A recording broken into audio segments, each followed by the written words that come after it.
Hello everyone to Aircraft Archery. In today's episode I'm not gonna show you how to do or DIY a particular accessory for archery.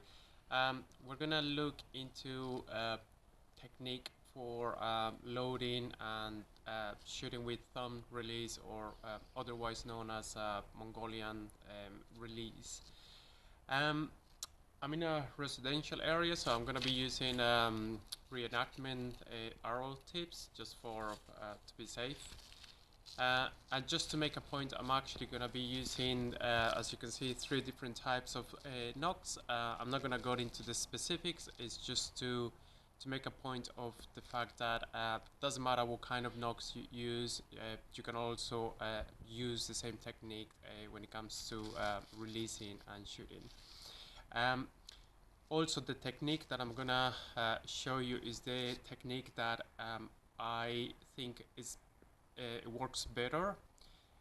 That is, if you want to stick to traditional archery, traditional shooting, and you want to start shooting bows that are 50 and above in terms of poundage.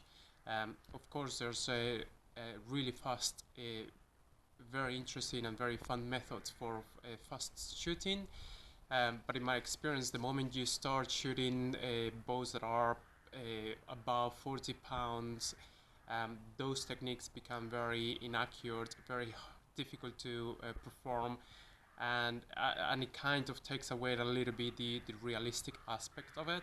So I'm going to be showing the technique that works for me with light or heavy bows. Right, let's get to it. So the first thing is the hand that grips the bow. So what we want is the first thing that we want to do is where the part of the hand that is going to be making contact with the grip. So what we want is pretty much this area of the hand making contact with the grip here, and these 3 fingers are going to be very tight. So when I tighten those 3 fingers, there's a natural inclination of the bow. Then the thumb goes gently over, and the index fingers can go like that or like that, depending on the case. But as we will see, this finger is going to become active when we start loading the arrows. So that is concerning the hand that grips the bow. The other aspect to bear in mind is that if we look at the gripping of the bow from this perspective, what we will see is that my arm is coming at an angle to the bow. So it's not like that. My arm is not all the way here. It's coming up at a bit of an angle. And that what that's gonna do is that prevent the string from slapping our wrists when we shoot the arrow. So when I hold the bow, there's always gonna be a gap between the string and my arm, at least 3 fingers or so, depending on the type of bow that you happen to be shooting as well. So once again, tight, relax and relax. The other thing to bear in mind here is that if we look at the straight line, the knocking to put a straight arrow, the knocking presumably will be from here. But if we were to do that,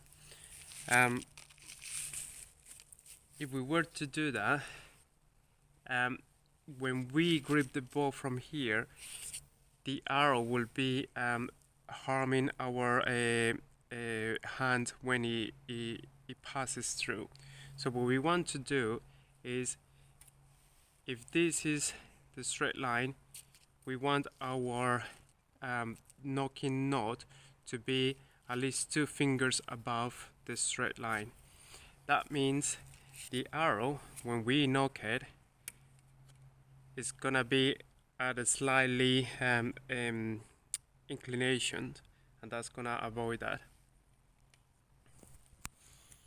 When it comes to the release hand, what we want to be doing is these three fingers are gonna be tightly against the palm, and the thumb is gonna be wrapping around the string, and it has to be right here on the juncture, not here, not in the middle, right on the bend.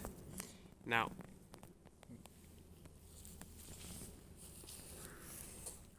and the thumb, once it wraps around the string, will be pressing tightly against this finger. So I'm gonna be pressing against this finger, but I'm not pinching the string, so there's a free movement here, and this, the index finger, just goes over relaxing. However, my hand is not like that, it's horizontal, because if I move it like that, the index finger is gonna be on the weight of the string, and we want to avoid that. So we go like that, and when we draw, we want the hand to be horizontal. So if we only have one arrow, basically we are gonna coordinate both hands. We will rotate this wrist to bring the arrow at the same level of this hand. In this case, I use my index fingers to keep it in place, and then I allowed a sort of rotation, a pivot point here, exerting some pressure against my palm in such a way that I can then touch it with my fingers. Now some knocks will have a bit of a ridge, and that is to indicate the odd feather. This is a moment where you can feel that and rotate it.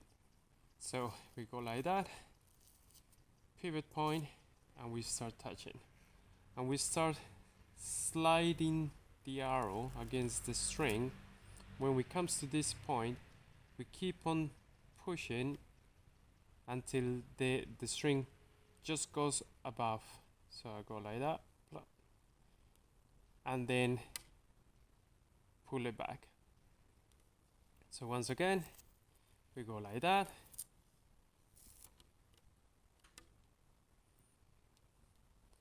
and at this point is when we move on to the thumb release position. So the whole procedure would be like that, and then we go like that. Now, the method that I use, I usually will hold arrows in the loading hand. So we'll be holding them with these three fingers, which helps us to keep those three fingers tight. And the process would be the same. If we're here, rotating these hands is gonna help us bring the first arrow at level. Then we can rotate to where the ridge is, slide over, push, and then lock. All the while keeping these arrows in place. Bear in mind that we hold the arrows, they are completely covered on these three fingers. We don't want the arrows sticking further, because then it will get on the way and we won't be able to peel them off. We want the arrows to be just held with these fingers, which means that the distance between the knock and the feather is slightly wider, slightly further apart than what we would see it in other type of arrows that do not use this technique. So for this technique, if you want to be peeling the arrows off the hand, so to speak, you want to increase a little bit that distance, because then you won't be damaging the fletching. So once again, we start from here, get the thing, slide through, move, and then we go. So we rotate the hand, comes over,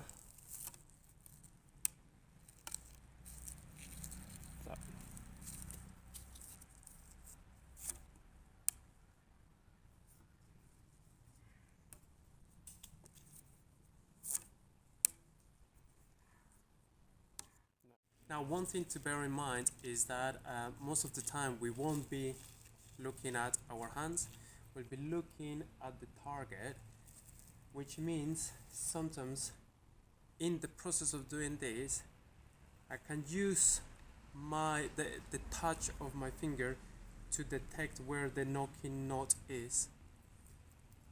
If I were to knock it below, by just having one knocking knot, all I have to do is pull it up and I know it would be right next to the knocking knot and provide that consistency. So I don't need to be looking if in the process I'm already sensing where it is, or I'll just push it up. With practice you'll just don't have to adjust it, but that is something you could do in the process.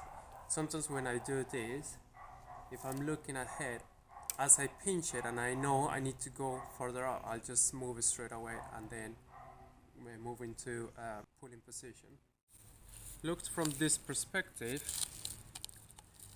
when I come here and I move into this position, this finger is actually providing support to the arrow. So the arrow, this finger is doing the job of keeping the arrow in place, and that's gonna give us more control over the arrow. We don't want to push too hard, but we don't want to let it relax too much. It's just the right balance, so we have the control that we need, and that is the job of this finger. Now, as I move into drawing position, this index finger can either go underneath or just get out of the way. My personal preference is just slightly moving out of the way, because the bow is being held tight by these three fingers. I really don't need these two fingers, only when I'm loading or in the process of loading. So once I come here, this finger is coming out of the way. And of course you can start just with one arrow and gradually increasing the number of arrows that you can hold.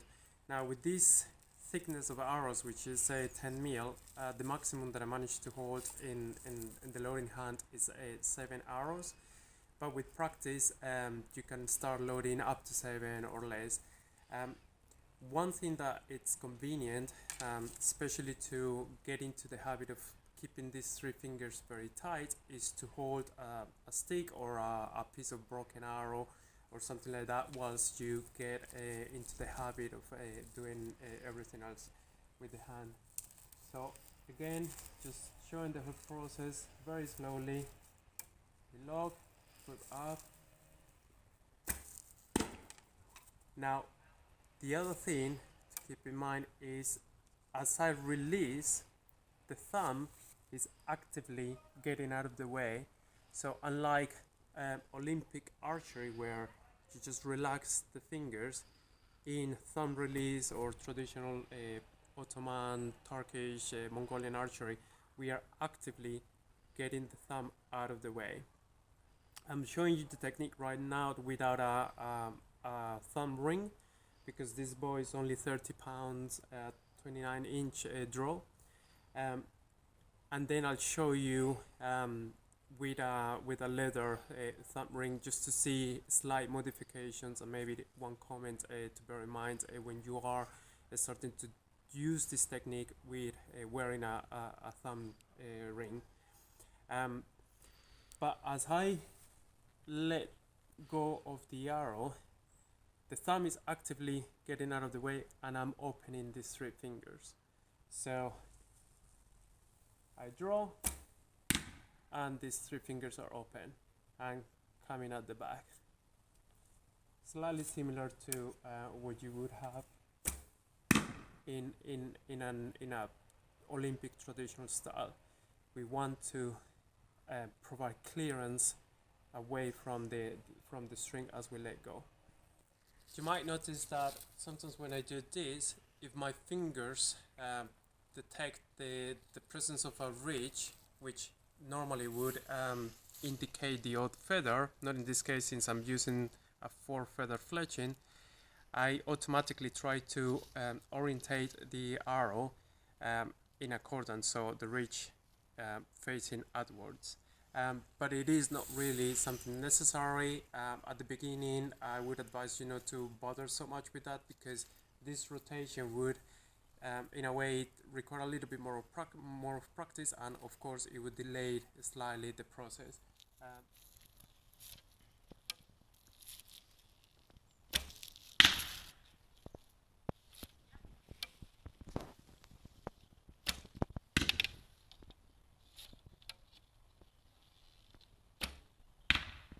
More comments on poundage. You might have noticed that when I draw the bow, I slightly raise it, and the reason why I do that is because I'm using both my hands. So this arm is moving towards the front at the same time as this one is pulling towards the back. And the reason for that is that the moment you start shooting bows that are 50 pounds and above, it's just gonna go easy on your muscles to do so.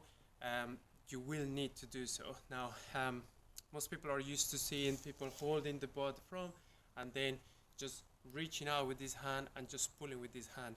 Now, that's okay if you're using low poundage bows like this one, but the moment you start going higher, that technique can actually create a little bit of a strain on your muscles, potentially an injury, and it's just not advisable. So if your goal is to increase the poundage that you shoot, it's a good advice to start getting to the habit of using this technique of drawing.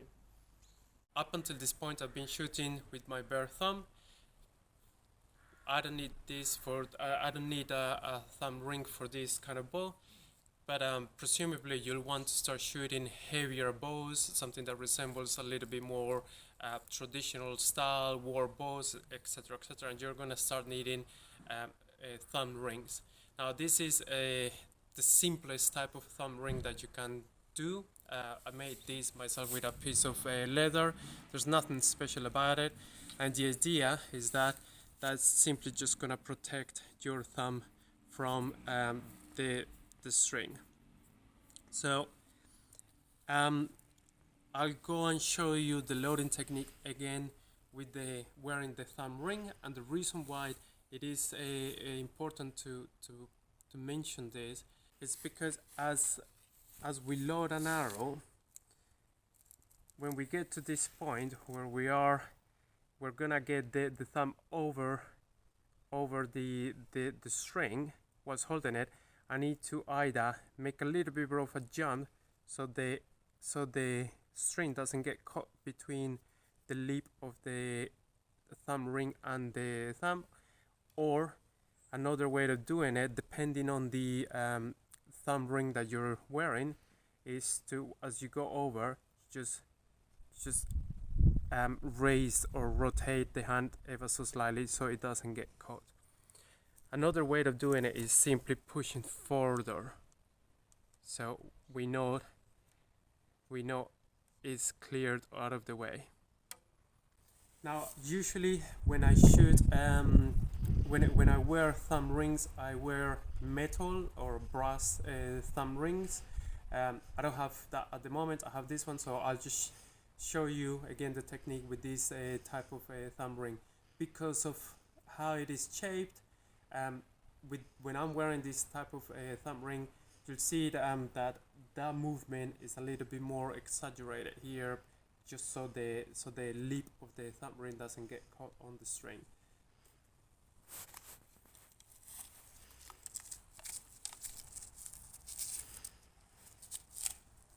So again, just as before, we place the arrows within these 3 fingers.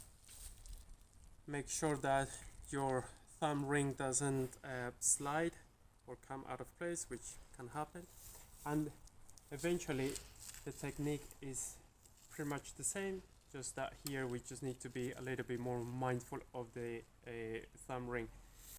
When wearing the thumb ring, make sure to ensure that the string sits at the same place where the articulation would be.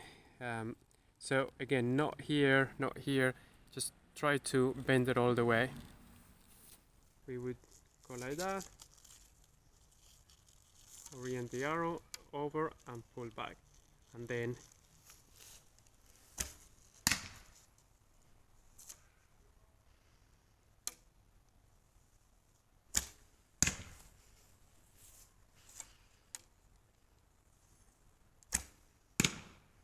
so my advice when getting into the habit on automating the whole process is start very slowly, allow the sensation coming from your hands to register the information, to feel the arrow, and try to do so whilst keeping your eyes on the target, or presumably on the enemy. So you don't want to start looking at your hands. Just allow your hands to feel what you're doing,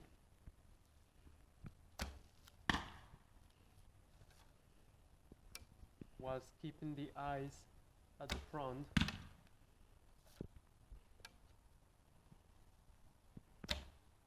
One of the advantages of a thumb release is the fact that our index finger is keeping the arrow in place, which means if I need to tilt, I can actually tilt the bow entirely without having the arrow coming out of place. And this can come in handy if you find yourself in a situation where you want to practice shooting whilst crouching, for example. So if for whatever reason we can no longer shoot straight because we have something on the way, we can technically just tilt the bow entirely and shoot in this way, which means when we are loading, we can actually do the whole process upwards.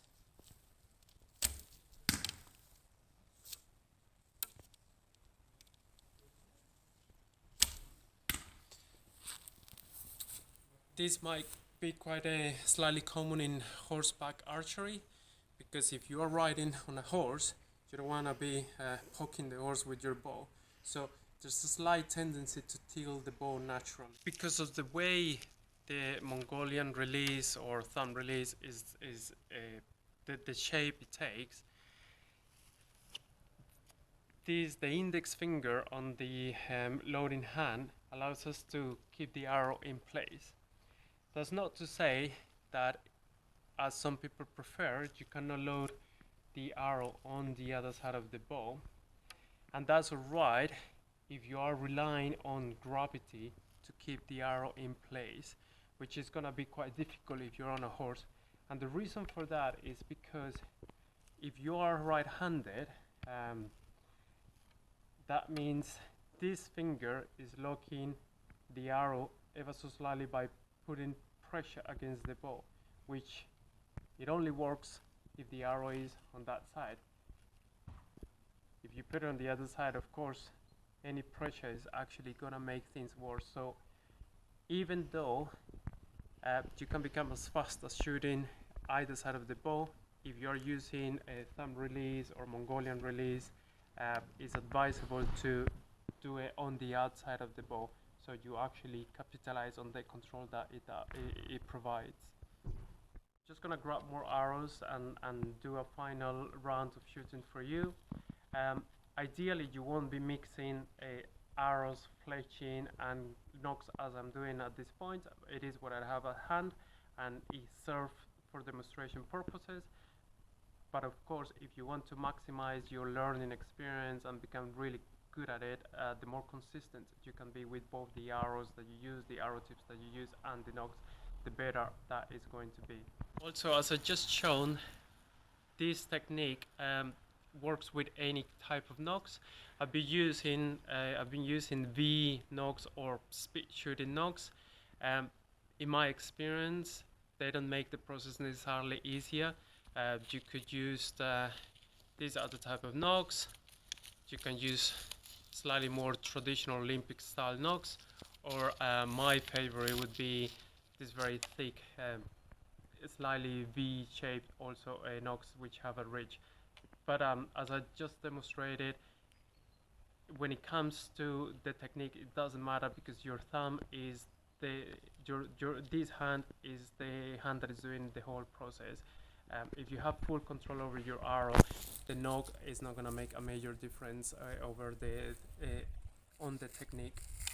So at the moment I only have 6 arrows, so I'm just gonna demonstrate the process holding 6 arrows. Usually once you get to your maximum load, you can always have as many arrows as you can hold on the hand, plus the 1 arrow that is ready to load. So in this case, if I had more, I could have 6, or I managed to hold usually 7 on the hand, plus the one that is ready to shoot.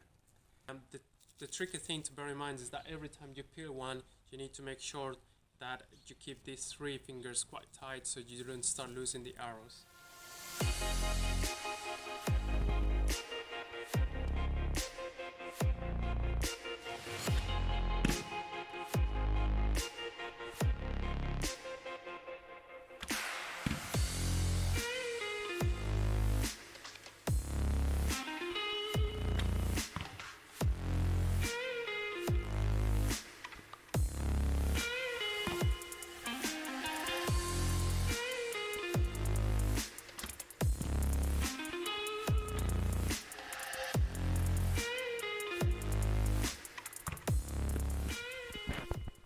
Thank you very much for watching. I really hope this episode it's been useful for you.